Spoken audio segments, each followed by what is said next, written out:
तो आज अपन पढ़ रहे थे अभिक्रिया वेग को प्रभावित करने वाले कारक। अभिक्रिया वेग को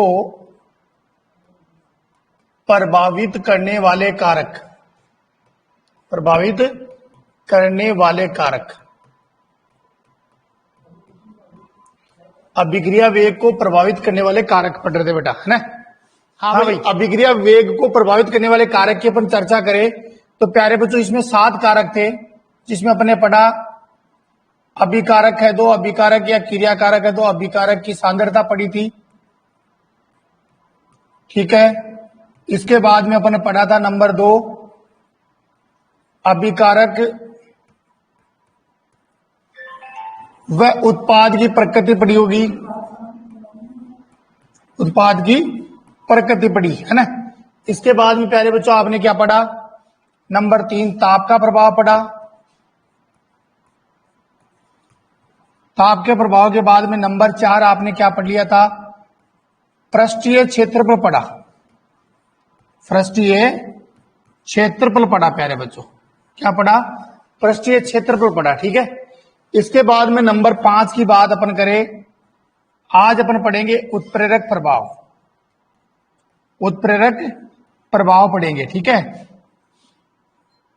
नंबर 6 की बात अपन करें माध्यम की प्रकृति, किसकी बात करेंगे, माध्यम की प्रकृति की बात करेंगे, ठीक है।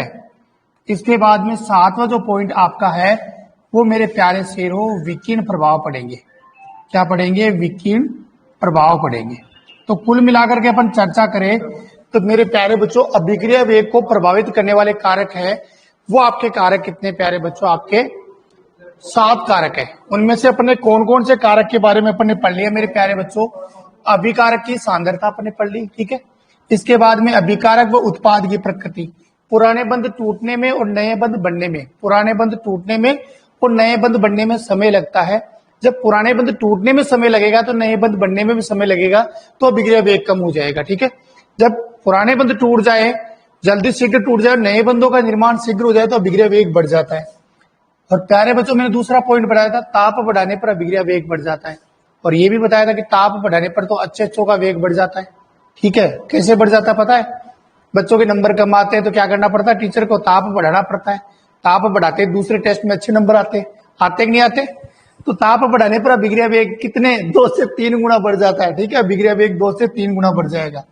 इसके बाद में अपन बात करें पृष्ठीय क्षेत्रफल की, मेरे प्यारे बच्चों किसकी, पृष्ठीय क्षेत्रफल।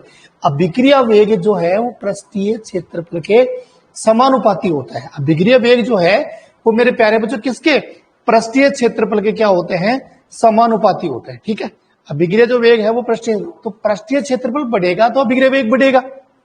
इसी कारण ठोस की तुलना में बारीक जो है, इसी कारण मेरे प्यारे बच्चों ठोस की तुलना में जो बारीक है वो बारीक कणों का पृष्ठीय क्षेत्रफल ज्यादा होता है, और बारीक कणों का पृष्ठीय क्षेत्रफल ज्यादा होगा तो अभिक्रिया वेग ज्यादा होता है, ठीक है। तो प्यारे बच्चों ये एक बार कमेंट करिए कि इन 4 पॉइंटों में आपके किसी के दिक्कत है या प्रॉब्लम है तो उसका समाधान करें, नहीं फिर आगे चले, ठीक है। तो प्यारे बच्चों फटाफट से कमेंट कर दीजिए हाँ।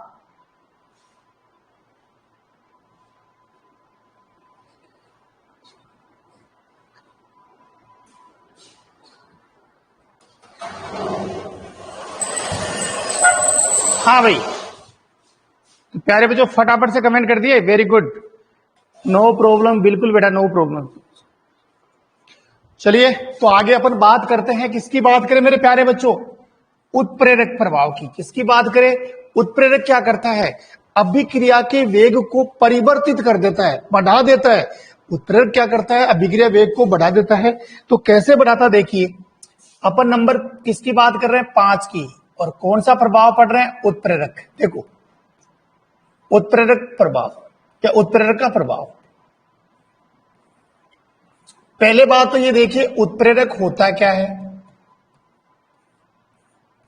उत्प्रेरक होता क्या है, वे पदार्थ जो अभिक्रिया वेग को परिवर्तित कर देते हैं, वे पदार्थ जो अभिक्रिया वेग को क्या करते थे, परिवर्तित करते हैं, लेकिन स्वयं के संगठन और द्रव्यमान में कोई परिवर्तन नहीं आता है। संगठन भी चेंज नहीं होता, द्रव्यमान भी चेंज नहीं होता, द्रव्यमान उतना ही है, उतना ही रहेगा। तो अभिक्रिया के दौरान वेग में परिवर्तन कर देंगे, लेकिन मेरे प्यारे बच्चों उत्प्रेरक क्या करता है, संगठन में और द्रव्यमान में क्या होता है, अपरिवर्तित होता है।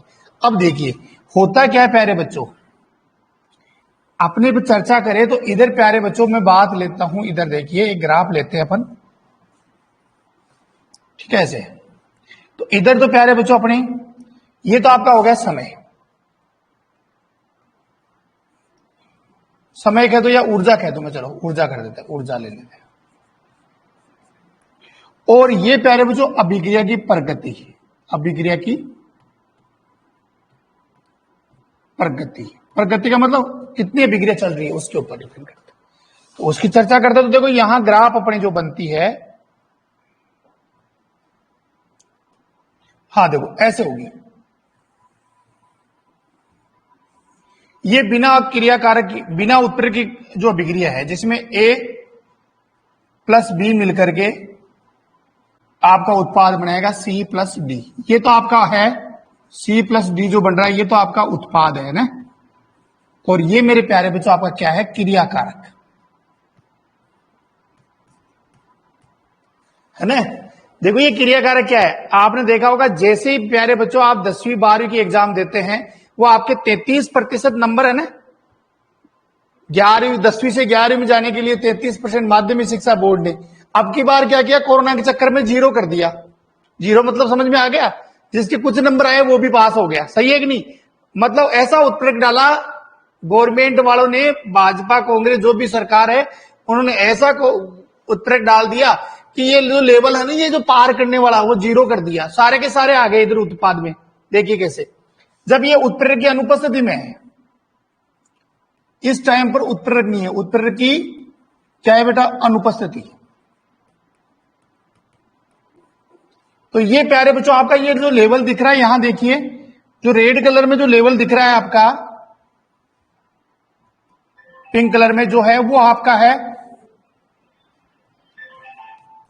सक्रियण ऊर्जा। और आपकी सक्रियण ऊर्जा कितनी थी पता है, 33%। 20 में स्कूल वाले भेजते थे, 13 उलाना पड़ते थे, वो 33 नंबर है ना। ये उत्प्रेरक की अनुपस्थिति में है।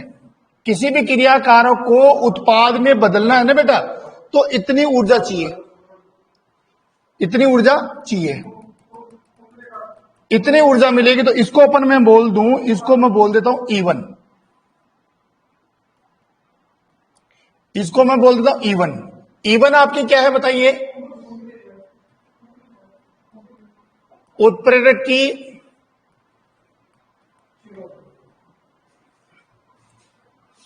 उत्प्रेरक की अनुपस्थिति में सक्रियण ऊर्जा है ना, सक्रियण ऊर्जा है।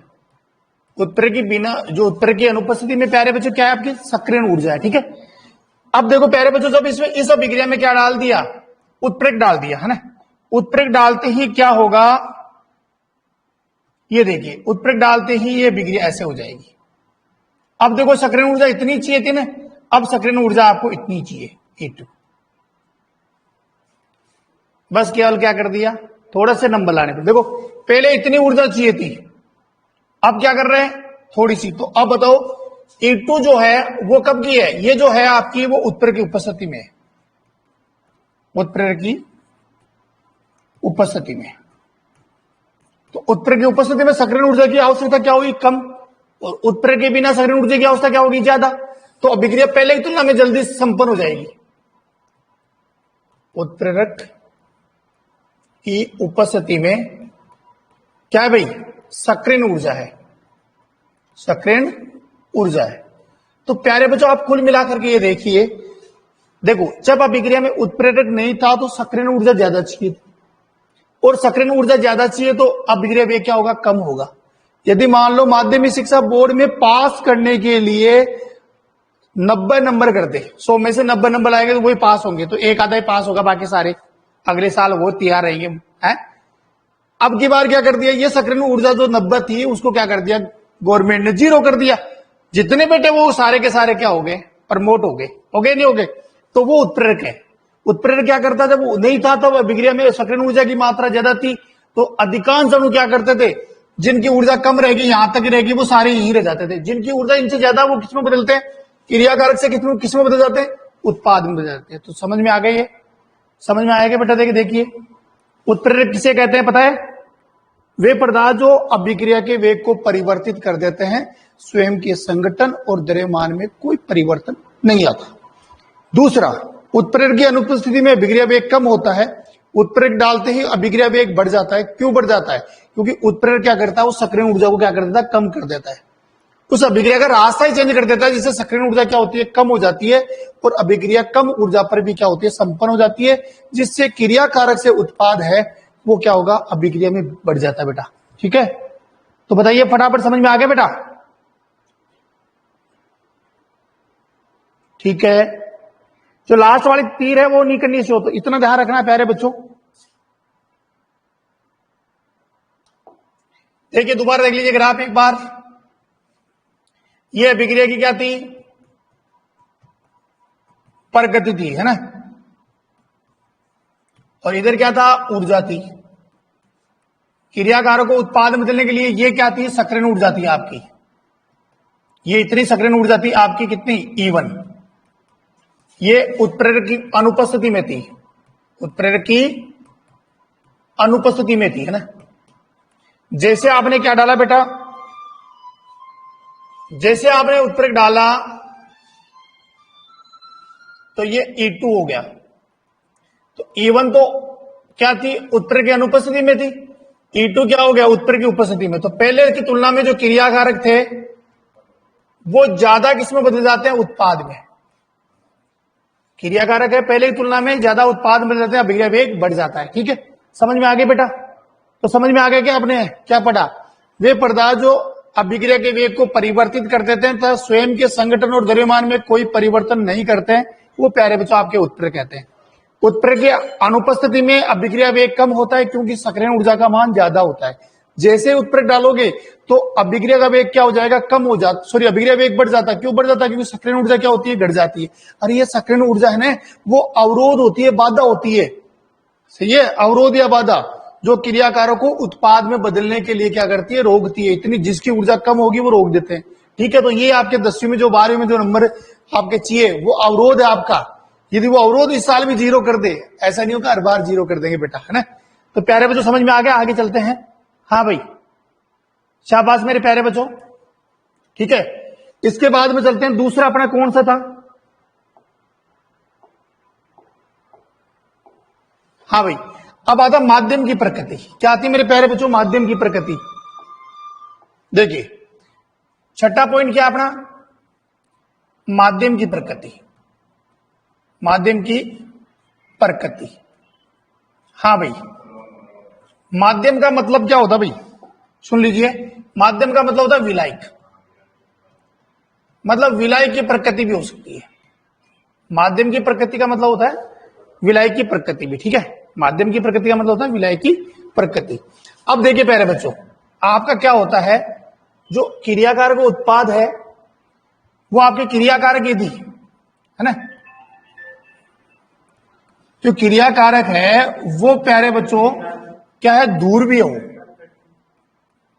यदि क्रियाकारक दूर भी है, समझ में आ गया, यदि क्रियाकारक क्या है, दूर भी है, और जब भी क्रियाकारक दूर भी है तो विलायक भी आपका दूर भी हो, विलायक भी क्या होगा, दूर भी हो। यदि क्रियाकारक दूरी है तो विलायक भी दूरी होगा, तो अभिक्रिया वेग अधिक होगा, क्योंकि समान को समान बोलता है, पता है, अभिक्रिया वेग क्या होगा, अधिक होगा। अभिक्रिया वेग क्या होगा, अधिक, मतलब समान को समान बोलता है। पहले बच्चों क्या होगा, समान को समान बोलता है ना, तो अभिक्रिया वेग क्या हो जाएगा, ज्यादा हो जाएगा। समझ में आ रहा कुछ, हाँ भाई। तो कहने का मतलब क्या हो गया, यदि क्रियाकारक प्यारे बच्चों किसमें कन्वर्ट कर रहा है, क्रियाकारक यदि ध्रुवीय प्रकृति का है और विलायक भी आपका ध्रुवीय प्रकृति का है, तो प्यारे बच्चों आपकी अभिक्रिया का वेग क्या होगा मेरे शेरों, ज्यादा हो जाएगा। ओके, लेकिन प्यारे बच्चों आपका क्रियाकारक तो ध्रुवीय है, लेकिन विलायक आपका क्या हो, अध्रुवीय। अब देखो भाई साहब, चेंज हो गया कि नहीं हो गया, ये ध्रुवीय है और ये मेरे प्यारे शेरों क्या है, अध्रुवी। अब बताओ अभिक्रिया वेग क्या हो जाएगा, कम, क्योंकि इसमें कम आयनित होते हैं, इसमें ज्यादा आयनित होते हैं। तो बताओ विलायक की प्रकृति भी डिपेंड करती है कि नहीं करती। यदि आपका क्रिया कारक प्यारे बच्चों ध्रुवी है तो वो ध्रुवी विलायक में ज्यादा घुलेगा, जल्दी घुलेगा और तीव्रता से घुलेगा, तो अभिक्रिया वेग ज्यादा हो जाएगा। ठीक है। अब प्यारे बच्चों यदि आपका ये अध्रुवी है, क्या है, अध्रुवी, तो अध्रुवी विलायक में क्या होगा, ज्यादा होगा।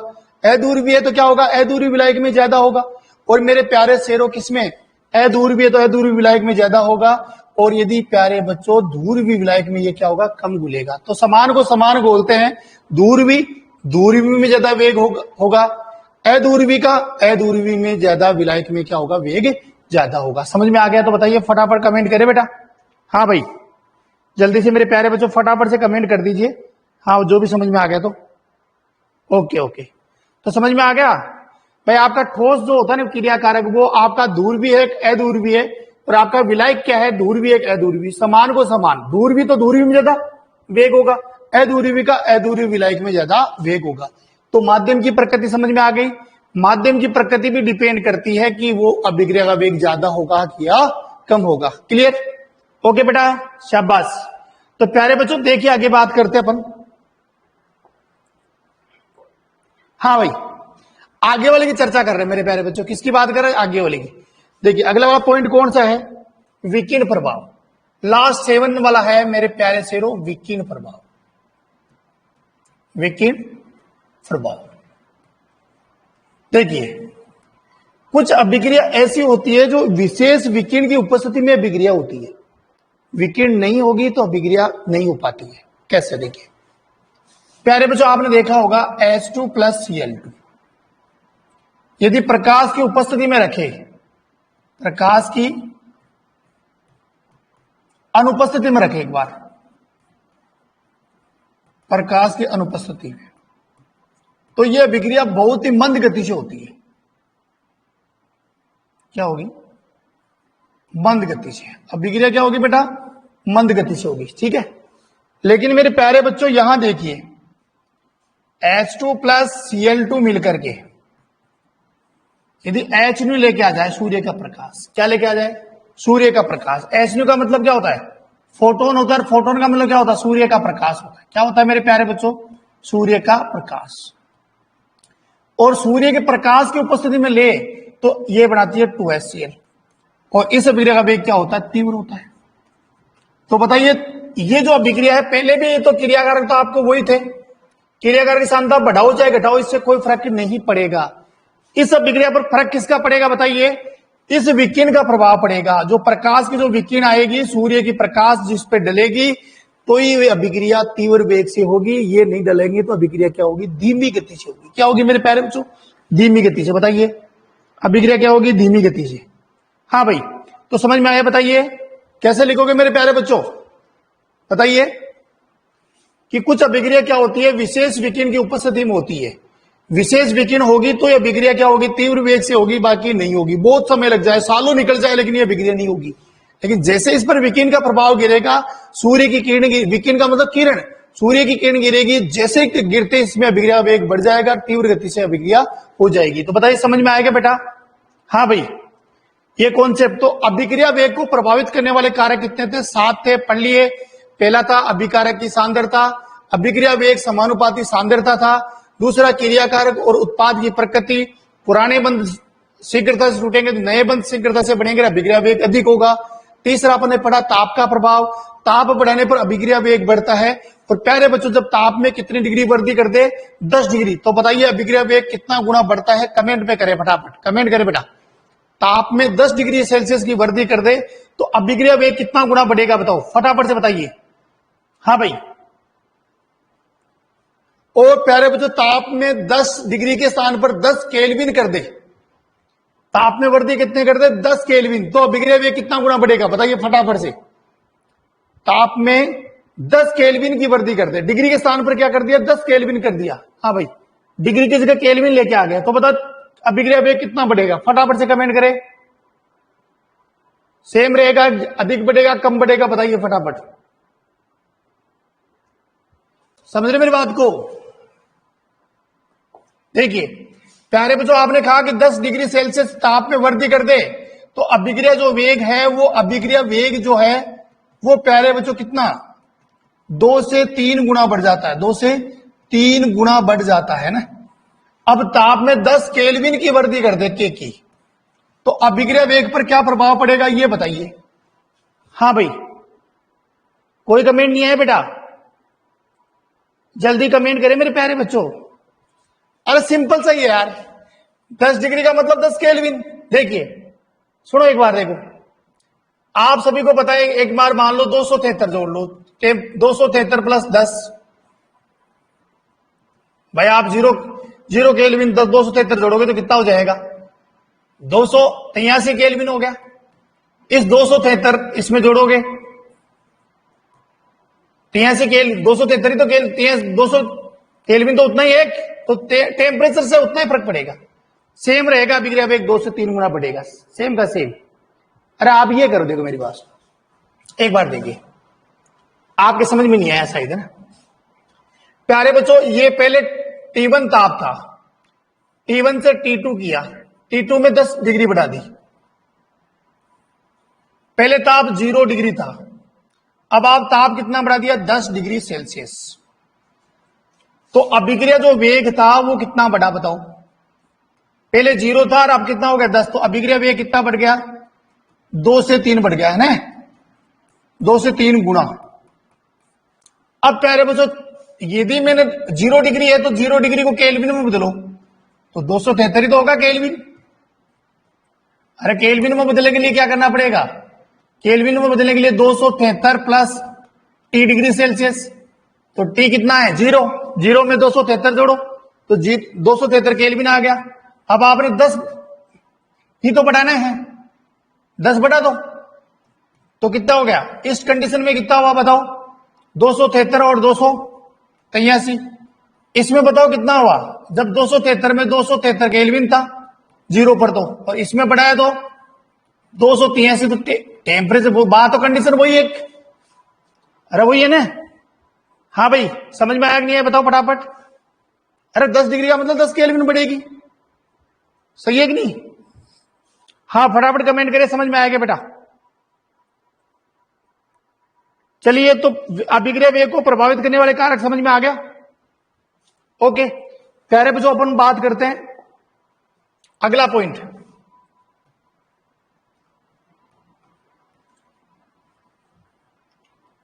वेग स्थिरांक की, वेग स्थिरांक या वेग कांस्टेंट के की बात करते हैं, वेग स्थिरांक के की बात कर रहे हैं, अभिक्रिया वेग स्थिरांक है ना, के की बात कर रहे हैं। होता क्या है देखो, एक सामान्य अभिक्रिया है, एक क्या है सामान्य अभिक्रिया, और एक सामान्य अभिक्रिया की अपन चर्चा कर रहे हैं यहां, जिसमें ए और बी के दो अणु है ना, ए और बी, और ये मिलकर के उत्पाद बना रहे हैं ना। इसके प्यारे बच्चों अणु N1 थे, इसके अणु N2 है, ठीक है। और अभिक्रिया वेग नियम पढ़ा होगा, अभिक्रिया का वेग क्रियाकारक की सांद्रता के समानुपाती होता है। अभिक्रिया वेग किसके, क्रियाकारक की, तो अभिक्रिया वेग हो गया आपका, अभिक्रिया वेग वो समानुपाती होता है क्रियाकारक का सक्रिय द्रव्यमान है, बड़ा कोष्ठक का मतलब होता है सक्रिय द्रव्यमान, और इसके अणु की संख्या कितनी है N1, तो घात में लग जाएगा N1 इंटू क्रियाकारक बी का सक्रिय द्रव्यमान, उसकी घात क्या हो जाएगी N2, जिसको बोलते हैं वेग नियम। अभिक्रिया का वेग क्रियाकारक के सक्रिय द्रव्यमान के गुणनफल के समानुपाती होता है। देखिए कोई एक अभिक्रिया है ए से बी, देखो एक बार देख लो, ए बी मिलकर के उत्पाद बना रहे हैं, तो आपका वेग नियम क्या कहता है, वेग नियम है ना कि अभिक्रिया का जो वेग होगा वो क्रियाकारक के सक्रिय द्रव्यमान के गुणनफल होगा। अभिक्रिया वेग जो है वो किसके समानुपाती, क्रियाकारक के, तो एक का सक्रिय द्रव्यमान क्या होगा, सक्रिय द्रव्यमान का मतलब होता है बड़ा कोष्ठक ए इंटू बड़ा कोष्ठक बी। अब यहां अणु की संख्या एक है, तो इसकी घात लगाओगे, एक लगाओगे दो है तो भी ठीक है, नहीं लगाओगे तो भी ठीक है, समझ रहे हो, इसका घात का कोई फर्क नहीं पड़ेगा। ओके तो अभिक्रिया वेग नियम हो गया, तो अभिक्रिया वेग बराबर बताओ क्रियाकारक के सक्रिय द्रव्यमान के समानुपाती होता है। तो अभिक्रिया वेग समानुपाती सक्रिय द्रव्यमान ए की घात तो कितनी होगी n1, क्योंकि अणु की संख्या n1 है। बी की घात कितनी जाएगी n2, क्योंकि बी के अणु की संख्या कितनी होती है n2। तो जो अणु की संख्या होती है वो घात में लगा देंगे। समानुपाती को उठाए तो देखो क्या होगा, अभिक्रिया वेग समानुपाती के लिए क्या लेते हैं k इंटू ए का सक्रिय द्रव्यमान की घात n1 था और बी के सक्रिय द्रव्यमान की घात क्या थी n2। ठीक है, समीकरण इसको 1 दे दो, जिसमें आपका जो k है प्यारे बच्चों, k को क्या कहते हैं, वेग स्थिरांक कहते हैं या वेग कांस्टेंट कहते हैं। वेग स्थिरांक या वेग कांस्टेंट कहते हैं। जो आपका k है ना समीकरण में, वो k क्या है बेटा, बताइए फटाफट। अभिक्रिया वेग या वेग स्थिरांक है, क्या है प्यारे बच्चों, अभिक्रिया वेग और वेग स्थिरांक है। समझ में आया भाई, बताइए समझ में आया क्या। एक सामान्य अभिक्रिया ए प्लस बी मिलकर के क्या बना रही है, उत्पाद बना रही है। ए के अणु की संख्या n1 है, बी के अणु की संख्या n2 है। अभिक्रिया वेग समानुपाती होता है, एक का मतलब बड़ा कोष्ठक ए, वो होता है सक्रिय द्रव्यमान, बड़ा कोष्ठक ए। सक्रिय द्रव्यमान हो गया, घात क्या होगी n1 इंटू बी, बी की सक्रिय द्रव्यमान क्या होगी, घात क्या होगी n2। गुणनफल है ये, गुणा है, इंटू का मतलब गुणा है। समानुपाती को उठा के लेके आए तो क्या आ गया, के आ गया बेटा, बताइए फटाफट से, समझ में आ गया भाई प्यारे बच्चों। इसी में ये वेग स्थिरांक या वेग कांस्टेंट कहते हैं। अब प्यारे बच्चों एक आता है विशिष्ट अभिक्रिया वेग। सुनो बेटा, विशिष्ट अभिक्रिया वेग,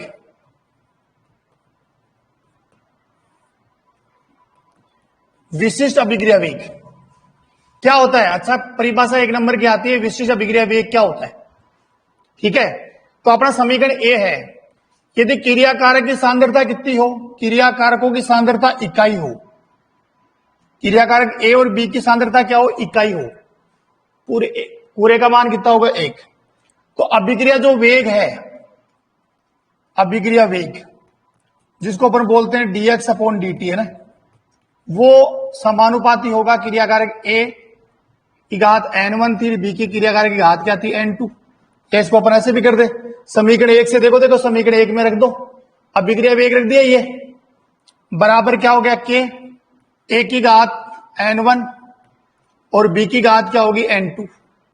अब ए का मान भी 1 है, बी का मान भी 1 है, चाहे घातें कितनी हो, ए की घात कितनी हो, उसका मान 1 ही होगा। तो अभिक्रिया वेग बताओ, अभिक्रिया वेग बराबर क्या होगा, क्या आ जाएगा, जिसे अपन कहते हैं विशिष्ट अभिक्रिया वेग।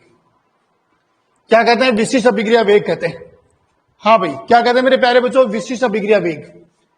विशिष्ट अभिक्रिया वेग क्या कहेंगे, जब अभिक्रिया में क्रियाकारकों की सांद्रता कितनी हो, इकाई, क्रियाकारकों की सांद्रता क्या हो, इकाई, तो उस अभिक्रिया के वेग को ही क्या कहेंगे, विशिष्ट अभिक्रिया वेग स्थिरांक कहेंगे। समझ में आ गया, क्या कहेंगे, उस अभिक्रिया वेग को क्या कहेंगे प्यारे बच्चों, विशिष्ट अभिक्रिया वेग कहेंगे। क्या कहेंगे बेटा, विशिष्ट अभिक्रिया वेग कहेंगे। तो शायद समझ में आ गया होगा बेटा, कमेंट करिए फटाफट, देखें। हाँ भाई, कमेंट करिए फटाफट से, विशिष्ट अभिक्रिया वेग समझ में आ गया क्या। जब अभिक्रिया में क्रियाकारकों की सांद्रता कितनी हो, इकाई हो, क्रियाकारकों की सांद्रता इकाई हो, ए बराबर बी बराबर 1 हो, तो अभिक्रिया वेग ही क्या होगा, उसके वेग स्थिरांक के बराबर कहलाएगा। तो अभिक्रिया वेग को ही विशिष्ट अभिक्रिया वेग स्थिरांक कहलाएगा। ठीक है, समझ में आ गई परिभाषा। अब प्यारे बच्चों अपन वेग स्थिरांक का मात्रक ज्ञात करते हैं। किसका मात्रक ज्ञात करते हैं, वेग स्थिरांक का। ठीक है, हाँ भाई, वेग स्थिरांक का मात्रक ज्ञात करते हैं। वेग स्थिरांक का मात्रक, वेग स्थिरांक का मात्रक, और वेग स्थिरांक का मात्रक कैसे ज्ञात करेंगे। ठीक है, वेग स्थिरांक का मात्रक किस प्रकार से ज्ञात किया जाता है वो देखिए। हाँ भाई, वेग स्थिरांक का मात्रक कैसे ज्ञात किया जाएगा। अब देखिए, वेग स्थिरांक की मात्रक ज्ञात करें तो देखो, अभी आप अपने पास समीकरण 1 आया था, अभी आपने पढ़ा भी होगा। देखिए ऐसे ले लेता हूं, इसको 2 पार्ट कर लेता हूं। एक सामान्य अभिक्रिया क्या थी, ए प्लस बी मिलकर के क्या बना रहे थे, उत्पाद। इसके अणुओं की संख्या n1 थी, इसके अणुओं की संख्या n2। ठीक है, यही था आपका अभिक्रिया वेग। क्या आया था, अभिक्रिया वेग बराबर, बोलो अभिक्रिया वेग क्या होगा, k बराबर आया था, ए की सांद्रता घात n1 थी और बी के सांद्रता घात क्या थी, n2 थी। समानुपाती को उठाया तो क्या आया था अभी, अरे समान अभिक्रिया वेग क्रियाकारक के सक्रिय द्रव्यमान के समानुपाती था। समानुपाती को हटा दो, मैं के लेके आ गया। अब बताओ अभिक्रिया वेग का मात्र क्या होता है? सांद्रता बटे में समय। सांद्रता बटे में क्या होता है? समय। अभिक्रिया वेग क्या होता है? सांद्रता में परिवर्तन बटे में समय में परिवर्तन। तो अभिक्रिया का मात्र क्या हुआ? सांद्रता बटे समय होता है। अभिक्रिया वेग क्या किसे कहते हैं? सांद्रता में परिवर्तन बटे में समय में परिवर्तन कहते हैं। तो सांद्रता बटे समय हो गया इसका मात्रक। के का मात्रक अपने को ज्ञात करना है भाई, के का ही तो मात्रक ज्ञात करना है, तो के को रख लिया। एक क्या है? क्रियाकारक है, और क्रियाकारक तो उसकी सांद्रता तो होती है नहीं होती। तो प्यारे बच्चों यहां एक क्या हो गया? फिर सांद्रता। एक किसी का सांद्रता है, घात क्या कर दी मैंने? n1। इधर ये भी सांद्रता, और सांद्रता की घात क्या कर दी? बी भी क्रियाकारक तो इसकी भी घात n2। आपने कभी देखा होगा पद समान हो तो घातें जुड़ जाती है। तो सांद्रता सांद्रता पद समान है तो इनकी घातें क्या होगी? जुड़ जाएगी, जुड़ेगी नहीं जुड़ेगी? बताओ। n1 प्लस n2 कर दूं मैं कॉमन लेकर के सांद्रता को, तो क्या होगा? इसको मैं ऐसे लिख दूं क्या? सांद्रता इंटू समय इनवर्स, क्योंकि समय को ऊपर ले गए तो घात चेंज हो जाएगी नहीं, एक माइनस में हो जाएगी, बराबर प्यारे बच्चों के, और यहां हो जाएगा सांद्रता, और सांद्रता की घात n1 प्लस n2 हो गई। बताओ यहां तक समझ में आएगा बेटा? जल्दी कमेंट करें। वेग स्थिरांक का मात्रक ज्ञात कर रहे हैं बेटा। एक सामान्य अभिक्रिया ए प्लस बी है, ए के अणु n1 है, बी के n2 है। हाँ भाई, अब मेरे प्यारे बच्चों यहां देखिए n1 प्लस n2 की जगह मैं ले लेता हूं n ले लेता हूं। इस n2 प्लस n1 की जगह n रख दूं तो क्या आएगा? प्यारे बच्चों सांद्रता इंटू समय, सांद्रता और समय हो गया। हाँ भाई, इनवर्स हो गया, बराबर प्यारे बच्चों आपका के हो गया। ठीक है, और ये हो गया आपका सांद्रता की घात क्या लिख दोगे अपन? n। यदि अपने को के का मान निकालना तो के बराबर क्या बोलोगे बताओ? सांद्रता का इसमें भाग दे तो सांद्रता इंटू समय क्या है? इनवर्स है, और बटे में किसका भाग लग जाएगा? इसका भाग लग जाएगा इधर। तो प्यारे बच्चों सांद्रता की घात n हो गई। इसको मैं ऊपर ले जाऊं तो सांद्रता सांद्रता पद है, तो ऊपर ले जाऊंगा तो क्या होगा? के बराबर प्यारे बच्चों सांद्रता बोल दूं, सांद्रता की घात 1, इसकी घात एक ही तो है। सांद्रता को ऊपर ले गया तो सांद्रता क्या होगी? सांद्रता की घात क्या हो जाएगी? अब प्लस वाली है ऊपर n, तो माइनस n हो जाएगा, इनटू समय क्या हो रहा है? इनवर्स हो रहा है। ठीक है, तो के बराबर क्या आ गया फॉर्मूला? सांद्रता की घात 1, सांद्रता की घात माइनस की n, और इनटू समय इनवर्स हो गया। ठीक है, दोनों में कॉमन क्या आ जाएगा भाई? के बराबर बोलो, कॉमन क्या आ जाएगा? सांद्रता आ जाएगी क्या? 1 माइनस n हो गया, इनटू समय हो गया इनवर्स। बताओ ये समझ में आ गया कि ये फॉर्मूला? यहां तक समझ में आ गया तो आगे की स्लाइड की तरफ चलूं बेटा? बताइए, कमेंट करें फटाफट, यहां तक समझ में आ गया कि भाई? 3-4 बच्चे तो नाश्ता वास्ता करने चले गए, वो खाना आना खाने के लिए, ठंडा हो जाता है वो जल।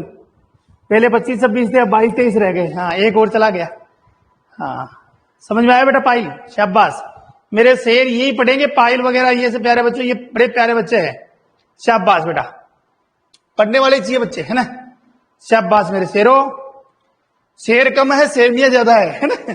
शेर कम है शेरनिया ज्यादा है बेटा। शाबाश। तो प्यारे बच्चों सबको समझ में आ गया? अब देखिए अगली स्लाइड में मैं लेके चलता हूं इसको। हाँ मेरे प्यारे बच्चों, क्या आया अभी? के बराबर आया सांद्रता, है ना? और मेरे प्यारे बच्चों सांद्रता आ गई, के बराबर सांद्रता, इसकी ये आ गया 1 माइनस n था, इंटू समय इनवर्स था ना। प्यारे बच्चों सांद्रता का मात्र क्या होता है? सांद्रता बराबर होता है मोल प्रति लीटर, या मोल बटे में लीटर। सांद्रता का मात्र क्या होता है? मोल प्रति लीटर या मोल बटे में लीटर। अब मैं सांद्रता की जगह क्या रख दूं? मोल बटे में लीटर रख दूं, तो के बराबर क्या फॉर्मूला आ जाएगा बताओ? जल्दी बताना, के बराबर क्या फॉर्मूला आ जाएगा? यहां रख दिया मोल, ठीक है, बटे में क्या रख दिया? लीटर, और इसकी घात 1 माइनस n हो जाएगी, और समय क्या है बेटा? इनवर्स।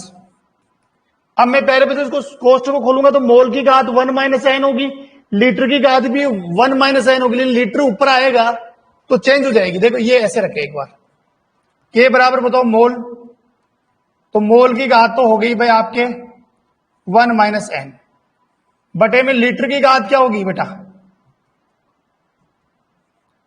लीटर की घात मेरे प्यारे बच्चों क्या होगी एन माइनस 1, और यहां समय इनवर्स हो जाएगा।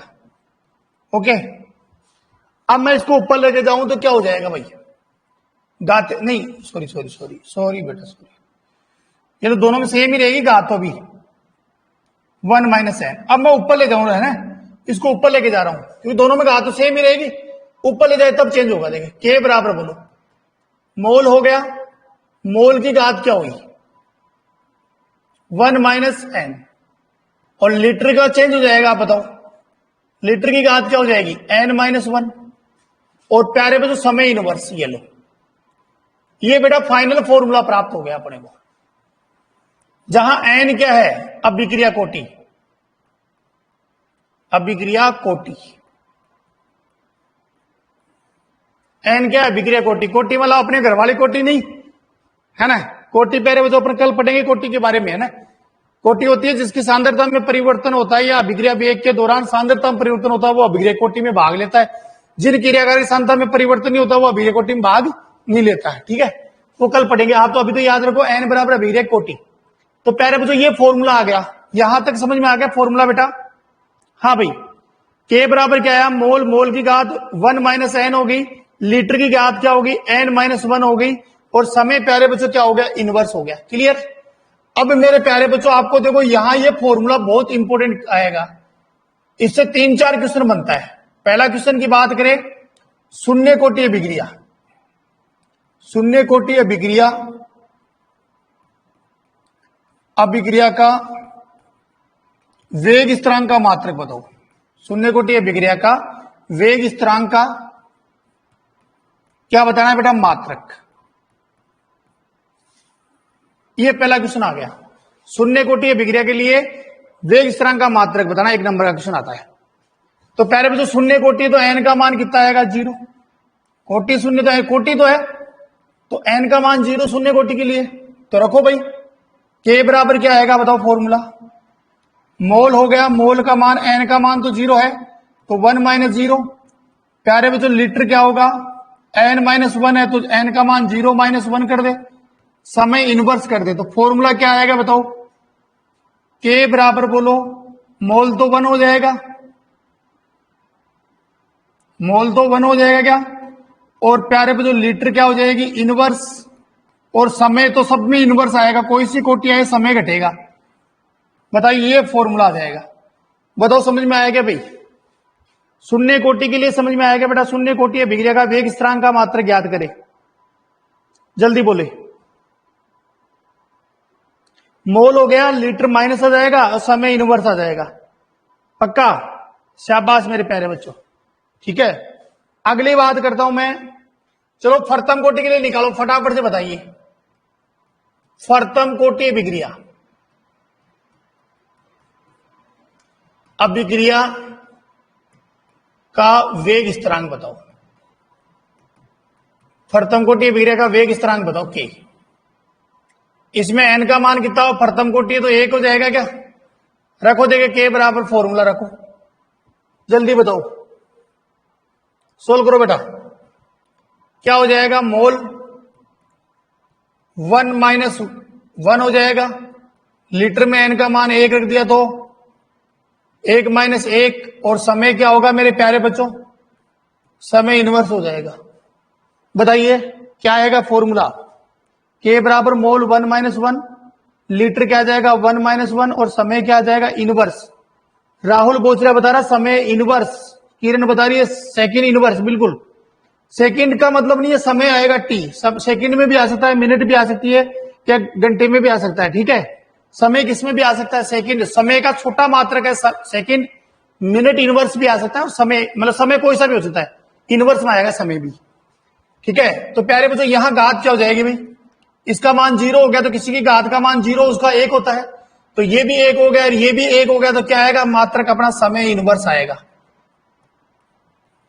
अब समय में मिनट इनवर्स, सेकंड इनवर्स या घंटा इनवर्स हो सकता है, ठीक है, हो सकता है बेटा। शाबाश मेरे प्यारे बच्चों, है ना, समझ में आया ये। प्यारे बच्चों अपन द्वितीय कोटि के लिए ज्ञात करो, फटाफट से ज्ञात करें और फटाफट कमेंट करे देगा कौन करता है। द्वितीय कोटि अभिक्रिया के लिए वेग स्थिरांक, अभिक्रिया का वेग स्थिरांक बताओ। इसमें n2 का मान कितना हो गया, n का मान 2 हो जाएगा क्या? फटाफट से बताइए बेटा, कर सकते हो सोल्व? देखिए जल्दी से सोल्व करो। पहला कौन सा आंसर देगा भाई? हाँ भाई, k बराबर क्या आ गया भाई? मोल। और मोल भाव में क्या करते हैं, 1 माइनस एन करते हैं, तो 1 माइनस 2 हो गया। लीटर में 2 में से 1 करेंगे क्योंकि लीटर में n का मान 2 है, तो n का मान 2 माइनस 1 कर देंगे। प्यारे बच्चों समय क्या हो जाएगा, इनवर्स। बताइए फटाफट से क्या होगा। k बराबर प्यारे बच्चों मोल हो जाएगा माइनस, और मेरे प्यारे बच्चों लीटर हो जाएगा 1, और समय क्या हो जाएगा, इनवर्स। यह आएगा मात्रक सबका। मनीषा बता रही है मोल माइनस लीटर हो गया सेकेंड इनवर्स, बिल्कुल सही है, शाबाश। पायल ने सही जवाब दिया है, पायल यादव का सही है। मोल इनवर्स हो गया लीटर, और समय क्या हो जाएगा, इनवर्स हो जाएगा, बिल्कुल बेटा, शाबाश प्यारे बच्चों। और का आंसर नहीं आया, समझ में नहीं आएगा कॉन्सेप्ट। और लास्ट, आज के लाइव सेशन का लास्ट जो टॉपिक है वो तृतीयक बेटा, तृतीय कोटि अभिक्रिया का, कोटि अभिक्रिया का वेग स्थिरांक बताना है आपको, जिसमें n का मान क्या होगा भाई, फटाफट से बताइए। n का मान तृतीय कोटि है तो 3 आ जाएगा बेटा। तृतीय कोटि अभिक्रिया का वेग स्थिरांक का n का मान 3 हो जाएगा। फटाफट से बताइए बेटा। हाँ भाई, जल्दी से आंसर आ जाना चाहिए बेटा, फटाफट से। जो लाइव सेशन देख रहे हैं 20 बच्चों में से प्यारे बच्चों कितना कम है, 2-3 के आंसर आ रहे हैं। राहुल बोचला बता रहा है मोल माइनस के 2 लीटर 2 और सेकेंड इनवर्स, बिल्कुल। मनीष सही बता रहा है, नरेंद्र भी सही बता रहा है। नरेंद्र 3 थोड़ी आएगा, ना ना बेटा 3 नहीं आएगा। देखिए आपने के बराबर क्या किया, मोल है ना, मोल। मोल प्यारे बच्चों यहां आपका 1 माइनस एन है, तो एन का मान कितना रख दिया, 3। प्यारे बच्चों लीटर, लीटर की बात करें तो क्या आएगा, 3 माइनस 1, और समय सबके इनवर्स आता है ना, तो यहां क्या आ जाएगा, के बराबर प्यारे बच्चों मोल तो माइनस के 2 हो जाएंगे, लीटर प्लस के 2 हो जाएंगे, प्लस के 2, और समय क्या आ जाएगा भाई, समय इनवर्स आ जाएगा। बताइए ये कॉन्सेप्ट समझ में आ जाएगा क्या? हाँ भाई, आगे